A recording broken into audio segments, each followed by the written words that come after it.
Hello class second students, आज की English first की क्लास में हम पढ़ेंगे लेसन 4 जो कि आपकी बुक में पेज नंबर 27 पर दिया गया है। लेसन का नेम है स्वीट स्पैरोस। स्पैरो यानी कि गौरैया एक पक्षी होती है जो कि मोस्टली हम लोगों को देखने मिलती है अपने घरों के आसपास। ए नंबर पर एक्सरसाइज है, a bird has come to meet you, join the dots to find out who it is, then colour the birds. ये जो इसमें डॉट्स दिए हुए हैं ये छोटे छोटे, इनको मैच करना है और उसके बाद कलर करना है और आपको पहचान करके लिखना है कि ये वर्ड का नेम क्या है, तो वो नेम इधर लिखना है। फिर इन लेटर्स को रीअरेंज करके इन बर्ड्स का नेम लिखना है पिक्चर पहचान कर।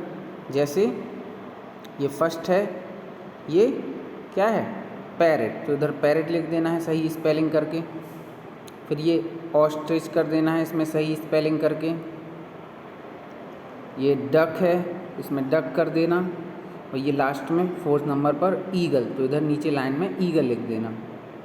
ये सही स्पेलिंग्स नहीं है, इन्हीं में से स्पेलिंग आपको सही बनानी होगी।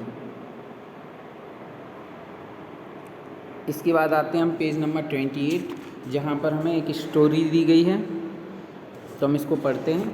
It was a Sunday morning, रविवार की सुबह का दिन था। Everyone was sleeping in the house, सभी लोग घर में सो रहे थे। Suddenly little Nisha was disturbed by the loud chirping of birds. लेकिन क्या हुआ, अचानक से छोटी निशा, निशा क्या है, एक छोटी बच्ची है, वो डिस्टर्ब हो गई और उठ गई। वो किसकी वजह से डिस्टर्ब हुई, वो पक्षियों की, चिड़ियों की चहचहाहट, चिर्पिंग यानी चहचहाहट, ऑफ बर्ड्स यानी पक्षियों की, चिड़ियों की। स्टॉप इट सी ग्रम्बल्ड, तो निशा जब डिस्टर्ब हुई पक्षियों की आवाज़ से तो क्या हुआ, वो बड़बड़ाने लगी कि स्टॉप इट, बंद करो ये आवाज़। But the birds did not stop, लेकिन जो पक्षी थी, चिड़ियाँ थीं, वो नहीं रुकी। दे बिगेन चिर्पिंग लाउडर, बल्कि वो और तेज़ चहचहाना उन्होंने चालू कर दिया, और ज़्यादा तेज़ आवाज़ में। So Nisha jumped out of her bed and went to the balcony, तो फिर क्या हुआ, निशा अपने बेड से उतरी और बालकनी में गई। सी सॉ 2 ब्राउन बर्ड्स होपिंग, तो वहाँ देखा उसने 2 ब्राउन बर्ड्स उछल कूद कर रही हैं। Her father came to the balcony, तो उनके पिताजी थे, वो भी बालकनी में आ गए। Good morning, did these noisy birds wake you up also, he asked, तो वो आए बालकनी में और पहले उन्होंने गुड मॉर्निंग बोला निशा को, और फिर निशा से बोला क्या इन बर्ड्स के शोर ने तुम्हें भी उठा दिया है। Papa what are these birds, she said, तो फिर उसने पापा से पूछा, पापा ये बर्ड्स क्या हैं। दीज बर्ड्स आर स्पैरोज, ये बर्ड्स गौरैया हैं। How wonderful to see them after such a long time, he said with a smile, उन्होंने एक स्माइल के साथ कहा, इतने लंबे समय के बाद इनको देखना कितना अच्छा है, कितना सुकूनदायक है। There used to be many sparrows when I was a young boy, जब मैं एक जवान लड़का हुआ करता था तब यहाँ पर बहुत सारी स्पैरोज रहा करती थी। They were very common birds but now only a few can seen in the city, वे बहुत ही कॉमन बर्ड्स थी, मतलब आमतौर पर उनको देखा जाता था, लेकिन अब शहर में ये कुछ ही बची हैं।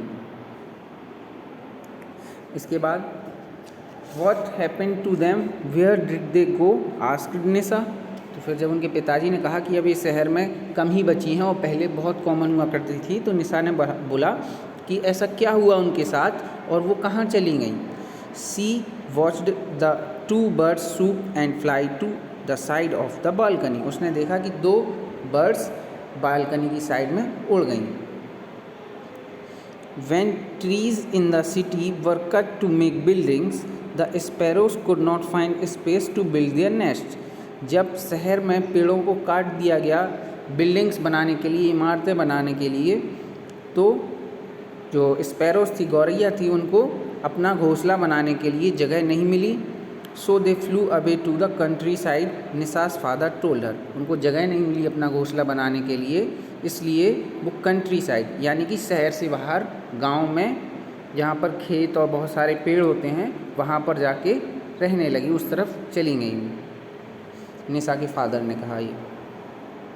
Both Nisa and her father watched the sparrows sitting in their nest. तो निसा और निसा के फादर दोनों स्पैरोज को देख रहे थे, वो अपने नेस्ट में बैठ रही थी। लुक पापा what a pretty nest they have. तो उसने निसा ने कहा देखो पापा कितना सुंदर घोंसला है इनका। निसा साउटेड इन एक्साइटमेंट, उसने एक्साइटेड होके कहा कि देखो कितना सुंदर घोंसला है इनका। Her father replied the nest looks cosy. तो उसके पिताजी ने जवाब दिया कि उनका जो घोंसला है वो बहुत आरामदायक दिख रहा है। It is made of twigs and grass, यह पेड़ की टहनियों और घास से बना हुआ है। It has feather and small pieces of paper inside it, और उसमें अंदर पंख और कागज़ के टुकड़े भी हैं जो कि उसको आरामदायक बनाते हैं।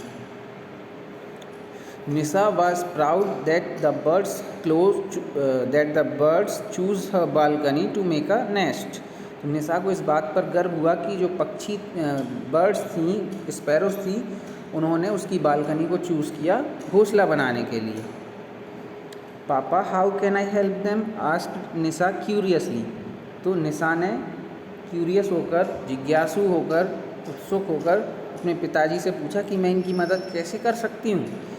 You can leave crumbs of bread for them, तुम उनके लिए ब्रेड के टुकड़े छोड़ सकती हो उनको खाने के लिए। You can also leave pieces of cloth और wool which will help them keep their nest cosy, said the father. और तुम और क्या कर सकती हो, क्लॉथ कपड़ों के कुछ टुकड़े और थोड़ी वूल के कुछ टुकड़े यानी ऊन को उनके घोंसले के पास छोड़ सकती हो, जिससे वो अपने घोंसले को और आरामदायक बना सकें। इससे उनका घोंसला और आरामदायक हो जाएगा कपड़ों के टुकड़ों से और वूल यानी ऊन से। Nisa was happy, she was eager to help the sweet little sparrows. Nisa खुश थी बहुत और वह छोटी स्पैरोज यानी गौरैया की मदद करने के लिए बहुत ही आतुर थी। तो ये आपका लेसन नंबर 4 था। आई होप आप लोगों को समझ में आया होगा। इसको आप दोबारा से पढ़िएगा। नेक्स्ट क्लास में हम नेक्स्ट टॉपिक पर चर्चा करेंगे।